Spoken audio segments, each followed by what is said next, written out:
Bismillahirrahmanirrahim. Assalamualaikum warahmatullahi wabarakatuh.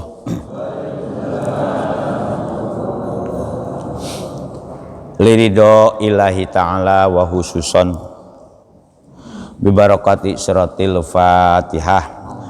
Bismillah, alhamdulillah, la hawla wa la quwata illa billah. Asyhadu alla ilaha illallah wahdahu la syarikalah wa asyhadu anna sayyidana Muhammadan abduhu wa rasuluhu la nabiyya ba'dah.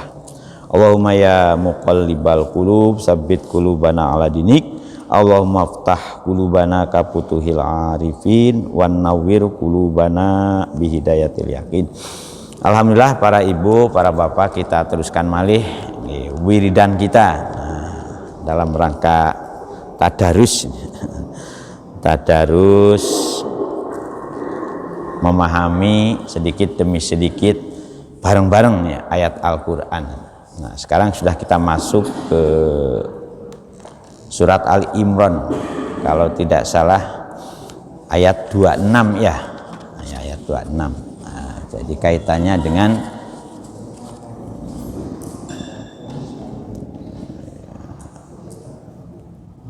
riwayat. Nah, riwayat dari kerajaan Heraklius, Romawi. Waktu itu kaisarnya Heraklius kan, yang ngenyek urat umat Islam. Auzubillahi minasyaitonirrajim. Bismillahirrahmanirrahim. Wa najalat lama wa'adan nabiy sallallahu alaihi wasallam ummatahu. Wa nazalat lan turun. Nah, jadi ayat kulillahumma malikal mulki tu'til mulka man tasya wa tu'izzu man tasya wa tudzillu man tasya biadikal khair itu konon diturunkan ketika Rasulullah lama wa'adan nabi. Nah, tatkalanya Rasulullah janjeni ya ummatahu ing umate Kanjeng Nabi ya. Janjeni nopo? Janjeni bahwa suatu ketika umat Islam ini akan menguasai Romawi dan Persia ya. Persia kan sudah dikalahkan oleh Romawi dulu, mulka Farisin warumi. Jadi ketika Rasulullah berhasil membangun sistem kekuasaan di Madinah ya, walaupun tahun kedua Hijriah langsung maunya diserbu kan oleh kafir Quraisy ya, tapi menang dengan perang Badar itu. Tahun ketiga perang Uhud. Nah, konon perang Uhud itu pasukannya sendiri bukan hanya pasukan umat Islam itu yang membela kota Madinah. Termasuk ada salah seorang Yahudi ya yang ikut meninggal dunia gara-gara perang Uhud itu. Nah, ceritanya dan nanti dengan ini pakola mongko podo nyibir. Kola itu di sini berkata, memang betul ngucap, tapi ngucapnya ngucap sambil nyibir, ngeremehno. Sopo al munafikuna, orang-orang munafik dengan apa? Haihata aduh, ora bener Kanjeng Nabi Muhammad umat Islam bakal menguasai Persia dan Romawi, itu gak bener. Wong sekarang Persia dan Romawi itu waktu itu juga selalu berperang ya.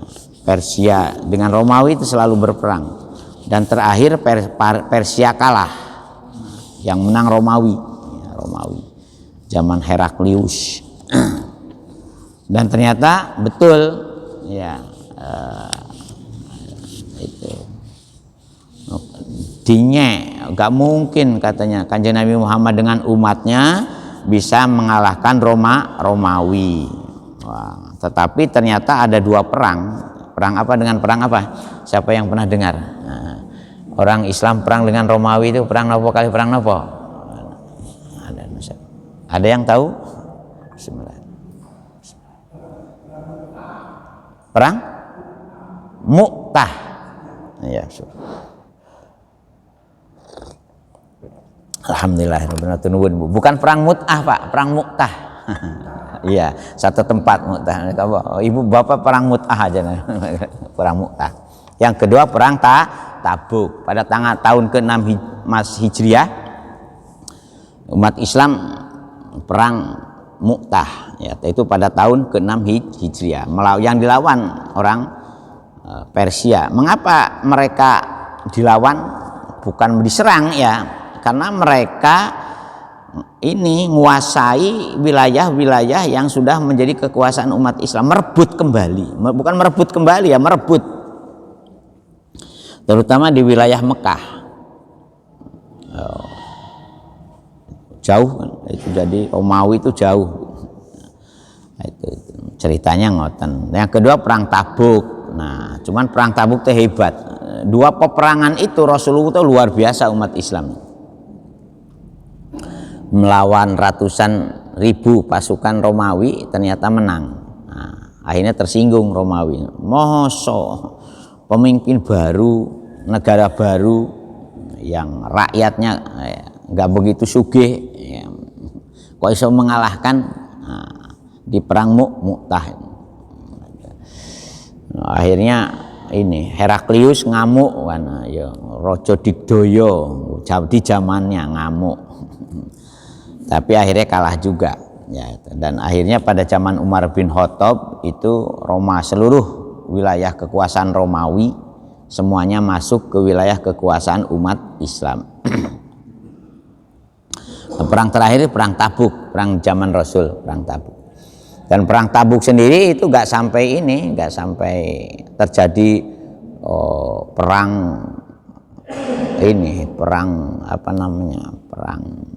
fisik yang langsung adu jotos karena ternyata sudah ketakutan. Karena perang Tabuk itu ada keistimewaan pertama, perang di musim panas yang diperkirakan menurut tentara Romawi orang Islam gak bakalan sampai ke wilayah kekuasaan umat Islam yang direbut oleh Romawi atau oleh Heraklius. Tapi nyatanya pasukan umat Islam luar biasa, dan berkorban untuk perang Tabuk juga luar biasa. Umat Islam itu apa saja dikerahkan. Nah, itu. Karena kondisi umat Islam sudah mulai kaya kan, sudah mulai kondisi ekonominya mapan. Jadi hanya merubah 13 tahun itu Rasulullah itu luar biasa. 10 tahunan setelah di Madinah. Jadi 9 tahun kekuasaannya itu. Jadi kalau sekarang ada istilah pemimpin cukup 2 periode, itu melihat kepemimpinan Rasulullah 10 tahun luar biasa. Dah, itu cerita, hanya sekilas info saja ya. Kalau panjenengan ingin mendalami bagaimana jerih payah perjuangan. Tapi ingat, dari sekian perang itu harus diluruskan dari berita-berita atau riwayat cerita-cerita yang menganggap bahwa orang Islam itu haus perang. Itu keliru itu kalau ada, karena kita ini berperang karena diserang ya, untuk mempertahankan diri, untuk menjaga kehormatan, dan untuk yang paling utama perang dalam Islam itu adalah untuk menumpas kebatilan dan menumpas kemungkaran ya. Bukan untuk memperbesar kekuasaan apalagi dinasti, juga ada. Makanya sampai Heraklius tuh menganggap bahwa umat Islam tuh pasukan jin, bukan pasukan manusia. Karena saking hebatnya, dan dengan jarak kurang lebih 760 km ya antara Madinah ke Tabuk itu ya, di tengah-tengah musim kemarau yang panas, ternyata umat Islam bisa secepat itu datang. Makanya kan ada sholawat Tabuk, ada sholawat Badar, ya, ada sholawat ahli Badar, itu ada, itu sholawatnya itu ada. Ya, kalau dulu, hayhata gak mungkin kan, tapi nyatanya alhamdulillah. Oleh karena itu Gusti Allah menjawab pelecehan atau penghinaan dari orang-orang munafik yang melecehkan, yang menganggap kamu tidak akan menang ketika melawan orang-orang Romawi, ya katakan wahai Kanjeng Nabi Muhammad, Allahumma, ya, Allahumma itu doa, Allahumma ya Allah. Makanya kadang-kadang ayat ini juga sering dijadikan doa juga. Ya, Allahumma ya Allah, duh Gusti ing maha kuwaos, malikal mulki, panjenengan ingkang miliki sedaya keraton kerajaan. Babah kerajaan Romawi, babah kerajaan Persia, babah kerajaan Inggris, ya itu. Inggris itu konon istilah itu, memetamorfosiskan dirinya sebagai perpanjangan Romawi, Inggris itu dalam ceritanya gitu.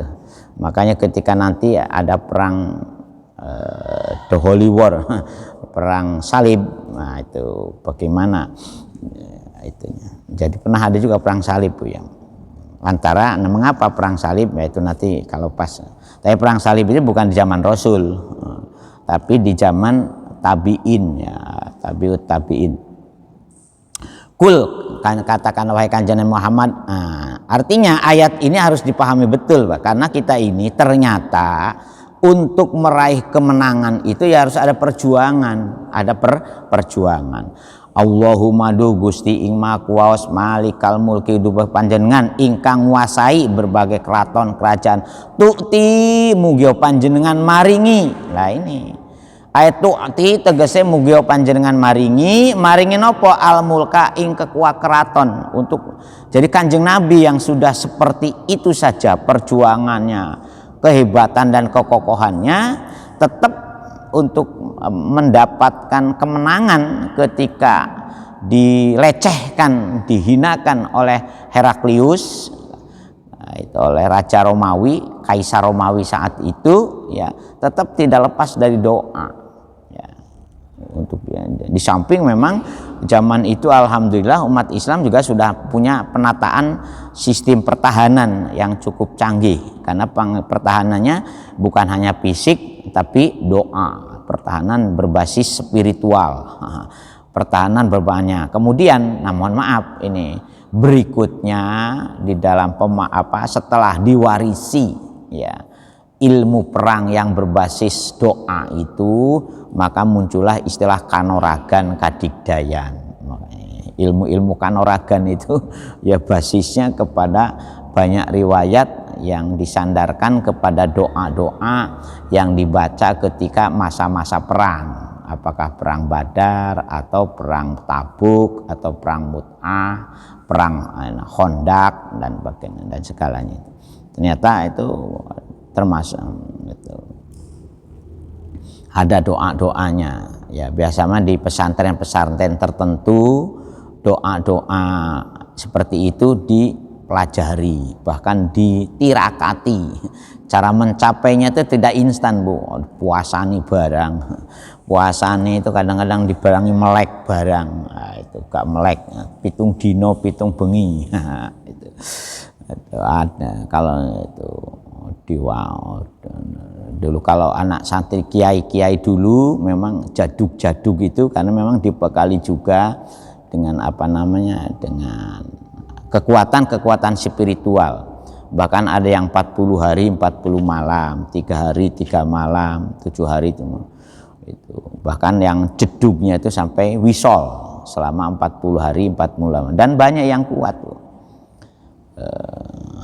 Bahkan dalam riwayat itu salah satu guru dari kemursidan yang saya ikuti itu sampai ususnya itu hancur untuk dalam, tapi ya karena dengan bimbingan seorang gurunya, jadi karena bisa sembuh lagi dan bisa berusia sampai 90 tahun lebih gitu. Dan obatnya orang dulu itu istimewa obat. Pace, ngertos pace Bu, mengkudu bosok obatnya itu. Setiap pagi hanya 1 biji, bayangkan. Tapi alhamdulillah bisa sembuh. Jadi mengkudu itu ternyata manfaatnya besar. Ya. Wonten Bu, Ini cerita-cerita. Jadi untuk mempunyai kekuatan pun kita ini ya harus berusaha. Bahkan ada yang tirakatnya itu di atas paku. Dia nanti selesai tirakatnya itu, kalau pakunya itu sudah gak nancep nang awake. Tiang-tiang sepuh sien kalau ngoten niku. Zaman kewalian, memang zaman kewalian itu ada lagi yang berdiri 2,5 tahun. Berdiri tapi dengan kaki satu. Udah kesel satu ganti lagi. Enggak dengan kaki 2. Itu sampai 2,5 tahun. Nah, itu. Itu dalam rangka nirakati ya nopo pertolongan Gusti Allah yang kan kaitannya dengan ini untuk uji nyali fisiknya, fisik ya opo ya. Tapi digdoyo temenan, akhirnya digdoyo ya idoe geni ya kedipe iso mateni uwong. Nah, itu kalau sudah kedip itu kalau itu ya musuh, maksudnya bukan mateni sembarang. Musuh dengan kedip. Tuti mugi panjenengan maringi Gusti almunga ing kekuasaan man. Tapi di sini luar biasa ini. Jadi makanya perhatikan betul. Ketika kita berharap betul, Rasulullah berharap betul bagaimana agar ya kadung diucapkan Rasulullah, kadung di ini apa istilah itu, kadung dijanjen ya suatu ketika kita pun akan bisa mengalahkan Romawi dan Persia, kan itu kadung. Persianya sudah dikalahkan oleh Romawi dulu. Nah sekarang kita yang mengalahkan Romawi kan. Kadung ini kadung terucap. Ya, makanya dilecehkan. Nah akhirnya prihatin Rasul itu kan, prihatin Yesus pundi kadung aku janjeni para sahabat yang ikut berperang suatu ketika kita akan. Nah ini bedanya orang biasa dengan Rasulullah itu. Kalau orang biasa dengan perhitungan pasukan kekuatan pasti kan itu. Kalau Rasul justru ditegur, ditegur kan. Awamu aja sembrono. Ya. Saiki kekuasaan itu karena apa? Ada di tangan Gusti Allah. Kamu boleh berharap, tetapi jangan menjanjikan. Berharap boleh, tapi menjanjikan jangan. Makanya kan ada ayat wala taqullana li syai'in inni fa'ilun zalika ghada illa ayyasha Allah. Jangan sekali-kali memastikan bahwa besok akan terjadi sesuatu. Nah, kamu hanya boleh mengucapkan insya Allah. Kalau Gusti Allah menghendaki, ya. Ini juga begitu. Wis kadung terperucut. Bagaimana Rasulullah dengan para sahabatnya janjeni kita bakal menang ketika melawan orang-orang Romawi, ya. Tahu-tahu Gusti Allah ya boleh kamu berharap. Nah, itu sehingga dilecehkan itu pantas gitu loh, orang munafik melecehkan Rasul itu. Nah, tetapi Gusti Allah ya tetap berpihak kepada Rasulullah. Tapi berpihaknya ini nggak instan. Sudah aku nanti tanggung malaikat. Nah, seperti perang Badar itu kan separuh dari pasukannya ternyata pasukan malaikat. Sehingga begitu dilihat oleh pasukan Quraisy kan ketakutan, hanya melihat dikira pasukannya banyak, padahal hanya 313 kan, melawan berapa ribu itu. Ini juga begitu. Man ing wong ing tiang tasya kang ngersakake panjenengan. Nah, jadi doa ini, duh Gusti ing makuwaos mugia panjenengan maringi kekuasaan dumateng tiang yang panjenengan ngersakake. Jadi Nabi sendiri merasa dengan doa ini, beliau ini merasa, waduh aku keliru kalau ini carane. Akhirnya Gusti Allah menurunkan ayat ini mantasa. Sajane jadi mulkali mestinya kan ngoten. Kalau menurut kita Allahumma malikal mulki tutil mulkali, ya duh Gusti muga panjenengan maringi kekuasaan dumateng aku, kan mestinya kan ngoten. Tapi Rasulullah disuruh berdoanya tidak seperti itu. Man ing tiang tasya kang ngersakake panjenengan ing si man tasya. Ya. Ai min khalqika tegese salah seorang dari hamba, dari makhluk panjenengan, bayangkan. Jadi tidak langsung kalau begitu Gusti berilah kemenangan saya, enggak gitu. Jadi inilah tauladan dalam Al-Qur'an bahwa walaupun kita ini sudah rajin ibadah, sudah katakanlah sudah termasuk as-sabirina, as-sadiqina, al-qanitina, al-munfaqina, al-mustaghfirina bil asar, sudah termasuk 5 orang yang menjalankan itu semua. Tapi gak boleh ngarani aku iki sempurna, aku iki hebat. Wong Kanjeng Nabi aja dididik seperti itu. Jadi ketika beliau mohon kepada Gusti Allah, ternyata doa yang diucapkan tidak langsung ya Allah berikanlah kekuasaan untukku, kan gak ada. Disinilah muncul perdebatan bahwa tidak ada kepastian di dalam ajaran Islam terkait dengan yaitu dengan masalah pembentukan negara khusus umat Islam. Nah itu khusus umat Islam. Jadi itu ceritanya seperti itu. Nah pernah terjadi memang umat Islam punya kekuasaan politik mulai zaman Khulafaur Rasyidin, zaman Muawiyah, zaman Abbasiyah sampai zaman Turki Utsmani dan zaman Mughal di India. Mughal itu dulu sebelum pisah India itu Pakistan, Afghanistan, Bangladesh ya. India itu jadi satu wilayah kekuasaan di bawah kerajaan Mughal ya. Mughal itu di TV kan tempo hari itu pernah ditayangkan itu sinetron. Jadi itu kemudian Inggris datang, nah akhirnya India dipecah-pecah. Maka muncullah 3 kelompok, orang Hindu, orang Islam yang ingin memerdekakan dirinya sendiri, dan ada orang Islam yang ingin tetap hidup di India. Orang Islam yang ingin mendirikan negara, maka jadilah negara Pakistan. Pakistan itu singkatan dari 3 provinsi sebetulnya. Pakistan bukan Pakiswetan ya, Pakistan. 3 provinsi termasuk Bangladesh. Makanya Pakistan itu salah satu negara yang pertama kali menamakan negara Republik Islam Pakistan. Tetapi ternyata ya sampai sekarang kan bergejolak terus itu. Ya kudeta, saling membunuh pimpinannya itu ya.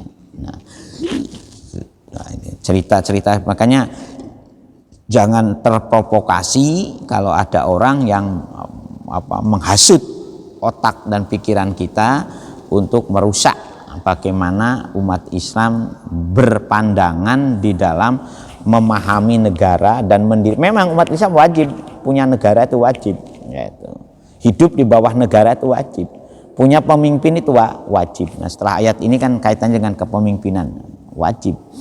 Tetapi caranya ini mempunyai cara yang luar biasa. Pertama harus mengadakan kesepakatan bersama dulu dengan berbagai penduduk yang ada di wilayah suatu negara. Maka contohnya itu namanya Misakul Madinah. Nah ada piagam Madinah. Nah itu kalau ada yang ingin penasaran ya nanti diskusi saja. Wa tangzi'u al-mulka miman tasya. Nah, lawatan julan ngancuraken, nyabut ya, makanya kita orang yang mau meninggal dunia itu sering disebut dengan naza ya. Naza itu kedatangan naza itu ya cabutnya. Keliru kalau ada orang meninggal dunia istilah nyawanya dicabut. Nyawa itu yang benar, ruh itu yang benar, itu gak keluar jasad itunya, melebuhnya itu manjing. Makanya yang benar itu manjing, bukan metu. Selama ini kalau orang mati itu konon katanya metu dari rogoknya itu. Makanya itu nanti kapan-kapan dibahas. Jadi orang mati yang selamat itu ruh itu ini dari aliran serut, jadi itunya tuh masuk ke jantungnya itu. Di jantung itu ada lubun, ada lubang. bukan metu saka sikile atau muku saka embun-embunannya. Orang yang mati selamat. Kalau orang yang ruhnya itu metu saka sikile atau saka embun-embunane, itu indikator orang itu matinya tidak selamat. Nah, makanya kalau orang mati itu biasanya diraba, oh sikile apa wis adem, sikile. Ada ininya itu loh, ada apa namanya, ada. Watanzi'u lan nyabut panjenengan Gusti al-mulka ing kekuasaan miman saking sopo, miman saking wong tasya. Nah maksudnya miman di sini itu dari Heraklius, maksudnya itu ya.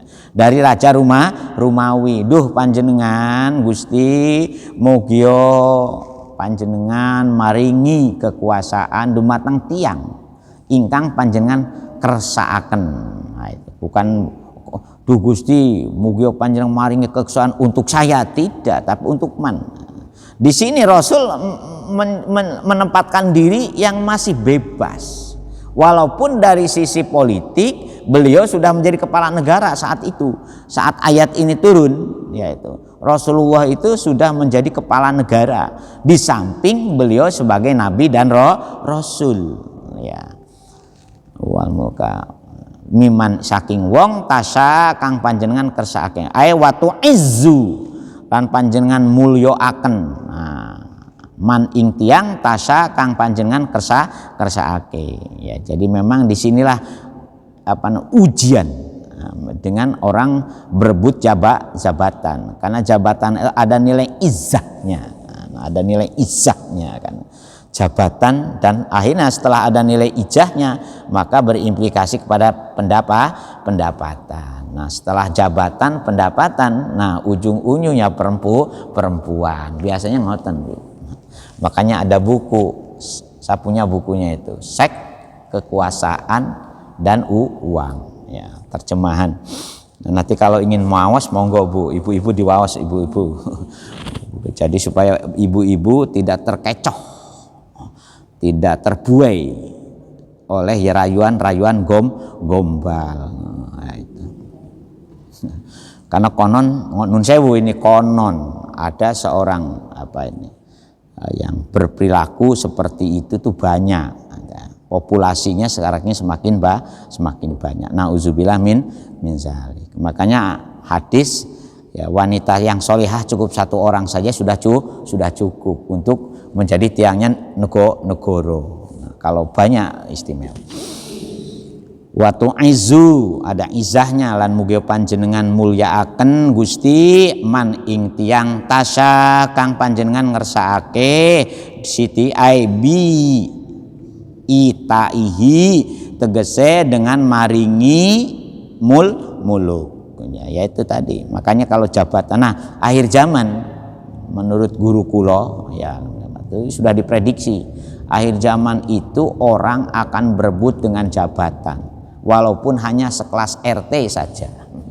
Makanya sekarang RT RW itu kan kampanye, ya dipilih, ada kampanyenya sekarang. Pasang ini barang itu, pasang apa? Banner. Pilihan RW aja pasang banner. Apa mana pilihan kepala desa. Yang pilihan kepala desa itu habisnya ternyata ratusan juta juga. Ya. Kalau mulai bannernya, kemudian ngajak makan tiap sore, ya di rumahnya itu banyak. Saya baru diberitahu karena kebetulan ada salah seorang keluarga di Jawa Barat baru pilihan tanggal 20 Oktober kemarin. Nah, itu hanya 2 orang. Nah, jadi istilahnya tuh beda suaranya hanya 8 suara. Itu. Akhir zaman. Jabatan apa saja? Pokoknya yang ada kata jabatan, wah diroyok sekarang. Kepala sekolah, rektor, ya kan, makanya bupati apalagi, wali kota apalagi, gubernur apalagi, presiden apalagi. Wah itu karena ada nilai izahnya. Jadi kemuliaan dengan jabatan ini sekarang menjadi impian dambaan semua orang, ya itu. Makanya kan saling fitnah, saling menjatuhkan, kan itu, saling membuka aib. Aduh, nauzubillah min zalik. Ini, nah kalau ketika kita rekrutmen, selection dan election, Ya, Islam itu memperkenalkan pola seleksi, bukan pola eleksi. Jadi dalam masalah kepemimpinan itu, ya.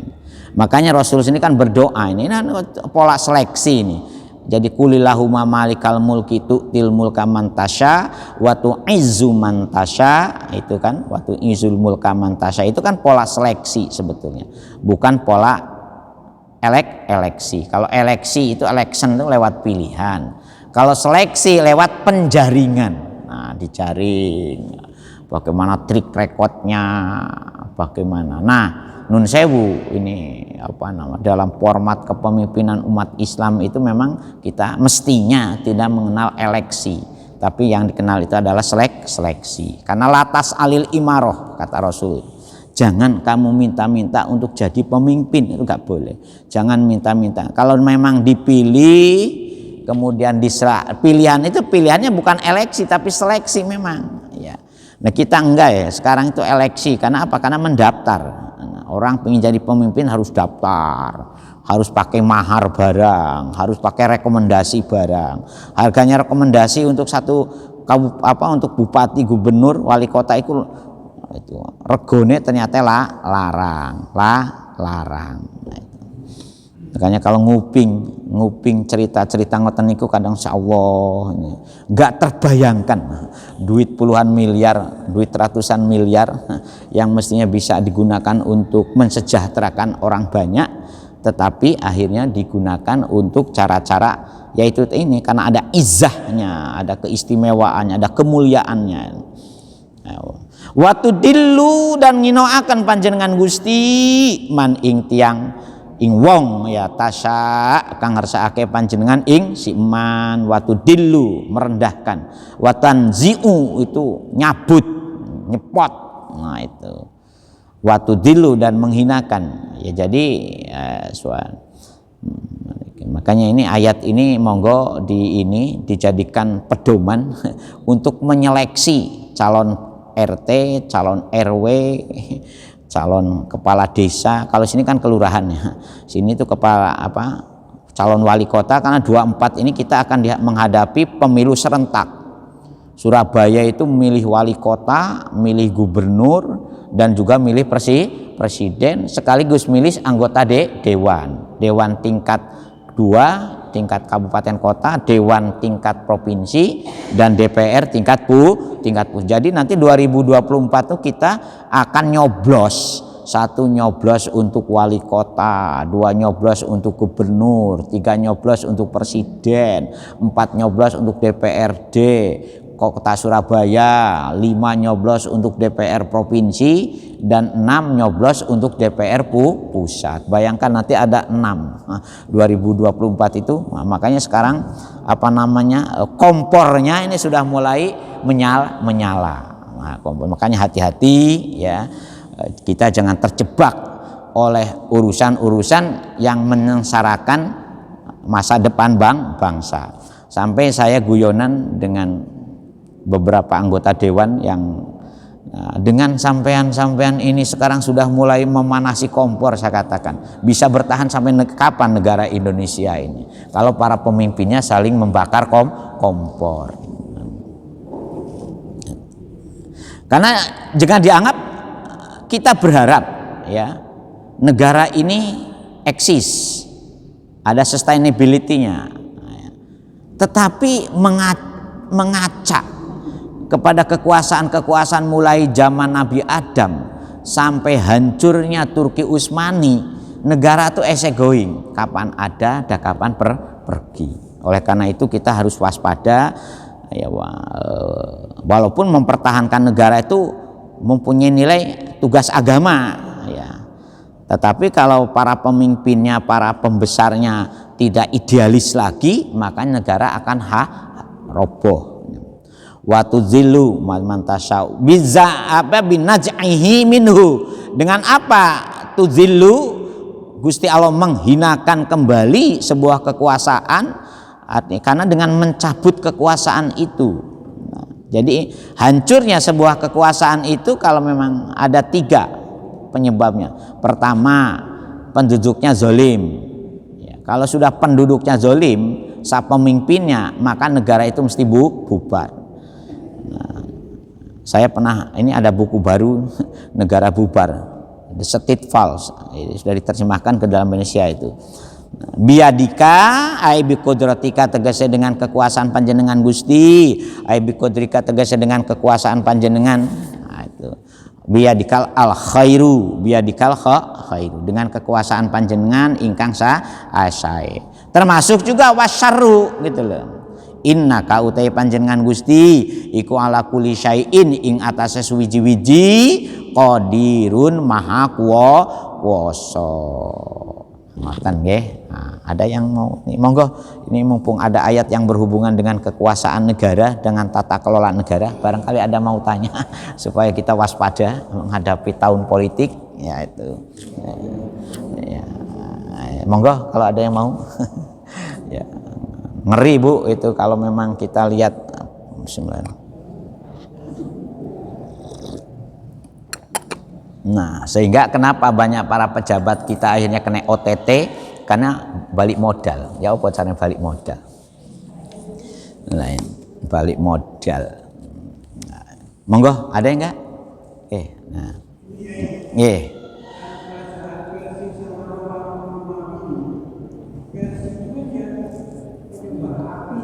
Ya, betul. Persia itu yang menyembah yang Zoroaster. Bahasa Maduranya Zoroaster, penyembah api. Yang sekarang Persia itu memang jadi Iran. Jadi setelah masuk Islam, Persia itu ya ini juga menjadi kekuasaan khusus, jadi Iran. Jadi Iran itu bekas-bekas kerajaan Persia. Dan banyak orang-orang Persia itu yang hebat-hebat membela Islam, seperti Imam Ghazali. Imam Ghazali itu artinya Persian. Kitab politiknya yang ditulis oleh Imam Ghazali itu At-Tibrul Masbuk fi Nasihatil Muluk, bahasa asalnya itu bahasa Persia.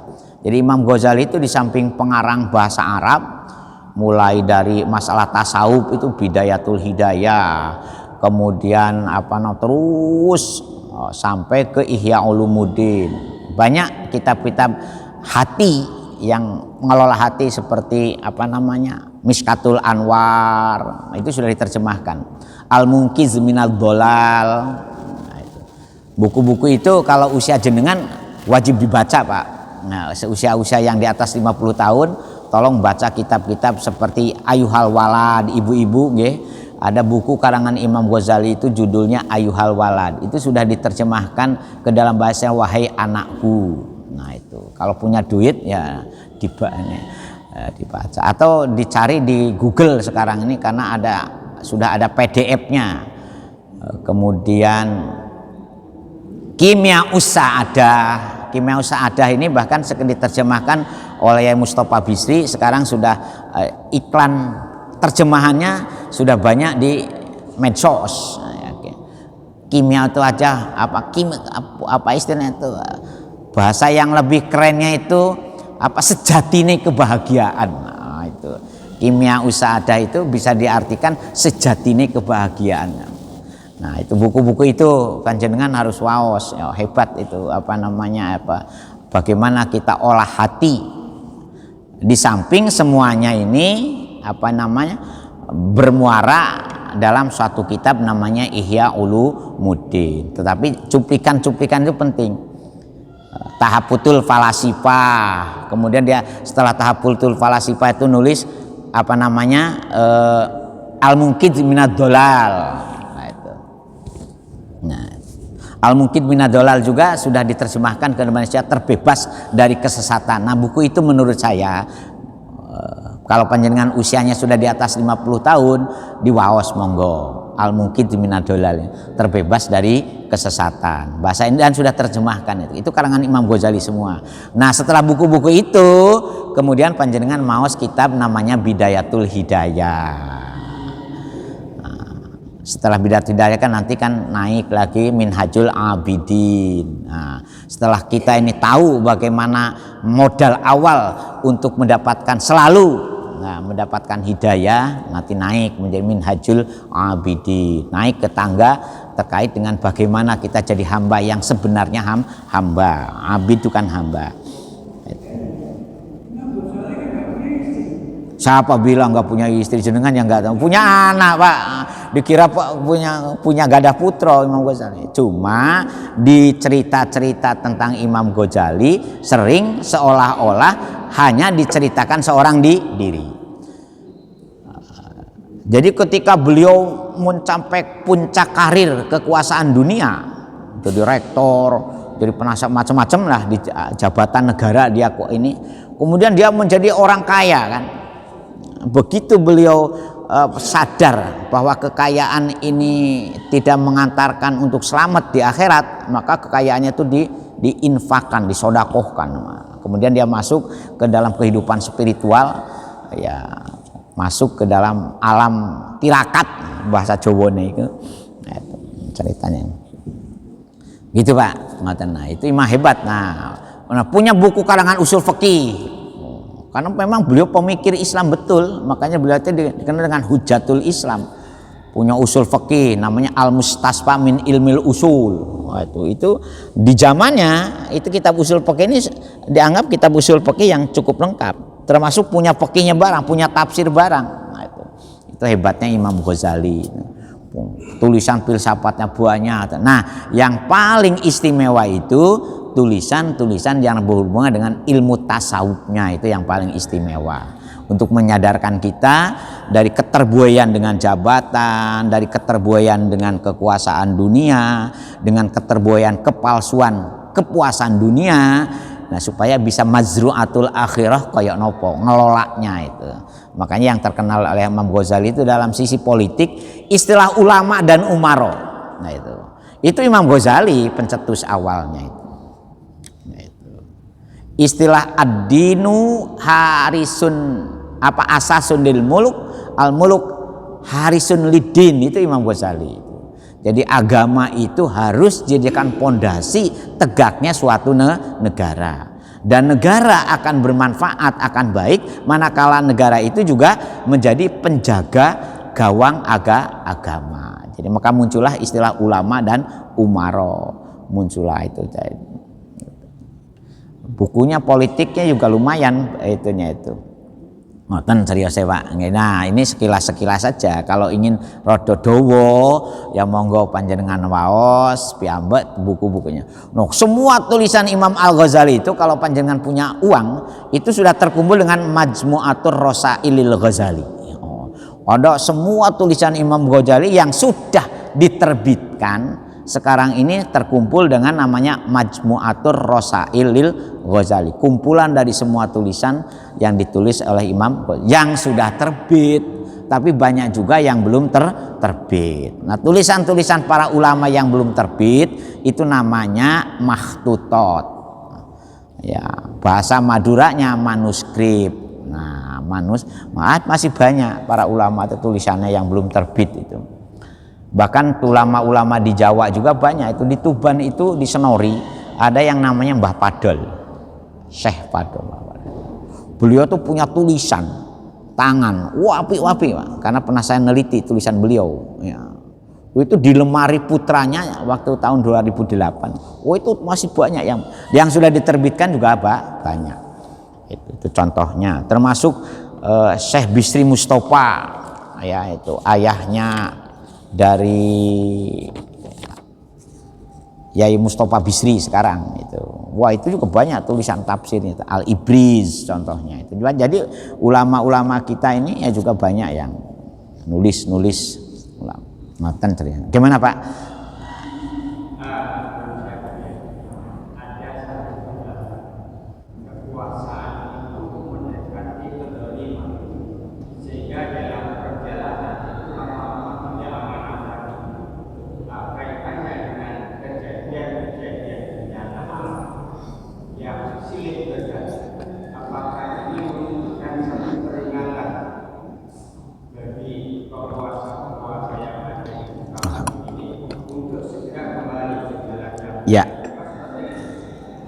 Ya, sebetulnya begitu Pak. Jadi begini ceritanya itu. Mengapa Rasulullah itu ditugasi juga untuk ngurus negara, ngurus agama dan ngurus negara. Karena negara itu sepanjang sejarah mesti terjerumus kepada lupa, Mohon maaf ya, dari buku yang saya sebut tadi, Seks Kekuasaan dan Uang, orang kalau sudah duduk di kursi jabatan itu mudah lupa, mudah lalai, goplah namanya itu. Makanya ada istilah imamun adilun dan imamun jairun, kata Imam Ghazali. Keterbuoyan dengan jabatan itu mudah lupa. Dulu waktu kampanye janjinya A B C D E F G H. Setelah duduk jadi pejabat, janji tinggal janji. Gimana Bu nyanyiannya, janji tinggal janji? Ada yang masih ingat? Nah, itu Pak. Oleh karena itu agama menugaskan wal takum minkum ummatu yad'una ilal khairi wa ya'muruna bil ma'ruf wa yanhauna 'anil munkar. Maka Gusti Allah nugaskan di antara sekian banyak manusia itu harus ada orang yang menjadi pengingat, menjadi pelurus kembali dari jalan-jalan yang menyimpang itu. Maka muncullah ulama menurut Imam Ghazali itu. Makanya ulama ini sebetulnya harus menjadi pengawal kekuasaan. Cuma, nah ada cumanya juga. Ternyata setelah sampai zaman Imam Ghazali, ulama itu ada yang lurus juga ada yang penceng. Nah itu. Yang lurus namanya ulamaul akhirat, yang penceng namanya ulama su. Nah, simbiosisnya kadang-kadang di situ, Pak. Nah, inilah tugas menyuarakan kebenaran itu tidak boleh berhenti. Karena keterbuoyan dengan jabatan tuh ya itu tadi, setelah menjabat biasanya punya duit. Setelah punya duit biasanya pikirannya aneh-aneh. Mohon maaf, wanita tuh jangan disimbolkan sebagai kepuasan seksual saja, Bu, tapi di situ itu adalah sumber-sumber dari kebejadan moral. Ngoten Pak Triosen. Makanya tugas jenengan ini harus ada yang ngaji rutin, kados ngeten niki, kemudian tahu yang benar itu benar. Jangan hanya berdoa, doa kita kan sudah benar kan. Allahumma arinal haqqo haqqon wa arinal batila batila, kan sering didoakan, doa itu sering diucapkan, tetapi implementasi konkretnya sering dilupakan. Nah, oleh karena itu Islam membuat standar. Kaya kamu mengingatkan penguasa kaya opo. Kalau kamu berhubungan dengan pejabat seperti apa? Ada itunya, ada etikanya, ada moral. Kalau kamu dituntut sekalipun untuk memakzulkan, nah itu memakzulkan artinya menurunkan pemimpin yang zalim itu boleh. Bahkan ada yang mengatakan wajib. Mengangkat pemimpin wajib, juga melengsarkan pemimpin yang zalim juga wajib. Tapi caranya seperti apa? Ada cara, ada mekanisme, yaitu nggak boleh diserang rame-rame, atau dipateni rame-rame seperti Sayyidina Utsman. Itu kan Sayyidina Utsman tuh konon menurut separuh dari warga Mesir itu sudah menyimpang, melenceng dari cara-cara yang diajarkan Rasulullah. Contohnya 6 tahun pertama bagus Sayyidina Utsman itu, tapi 6 tahun berikutnya ada nepotisme, ngangkat ponaan jadi gubernur, ngangkat ini kan. Kemudian pembagian karena sudah kaya, distribusi kekayaan negara juga tidak adil. Nah, sehingga yang itu, makanya muncullah pemberontakan yang rame-rame, akhirnya nggak boleh, ternyata cara seperti itu dianggap tidak benar. Harus dengan cara-cara yang ud'u ila sabili rabbika bil hikmati wa mau'idatil hasanati wajadilhum bilati ya ahsan. Ngoten carios nggih. Al-Fatihah. Auzubillahi minasyaitonir rajim. Iyyaka na'budu wa iyyaka nasta'in. Shiratal mustaqim. Shiratal maghdubi 'alaihim waladdallin. A'udzubillahi min hamdan na'imin, hamdan syakirin, hamdan yu'afi ni'amah wa yukafi mazidah ya rabbana. Afat wa taqdir biha jamil hajat wa tutahhiruna biha min jami'is sayyiat wa tamsaluna min jami'il khairat umaya muqallibal qulub tsabbit qulubana ala dinik Allahumma aftah qulubana ka futuhil arifin wan nawwir qulubana bi hidayah wajina wa dzurriyyatina qurrata ayun waj'alil muttaqina imama rabbana hasanah wa fil akhirati hasanah wa qina azabannar subhana rabbika rabbil izzati amma yasifun wa salamun alal mursalin walhamdulillahi Nah, untuk nyanyian alam besok saja Pak kita jelaskan. Ya, nyanyian alam kayak gempa bumi macam-macam itu sebagai kutukan apa sebagai adab, insya Allah besok kita masuk ke. Sekurang dan kurang pangapunten, ihdinas shiratal mustaqim. Assalamualaikum warahmatullahi wabarakatuh. Astaghfirullah rabbal baraya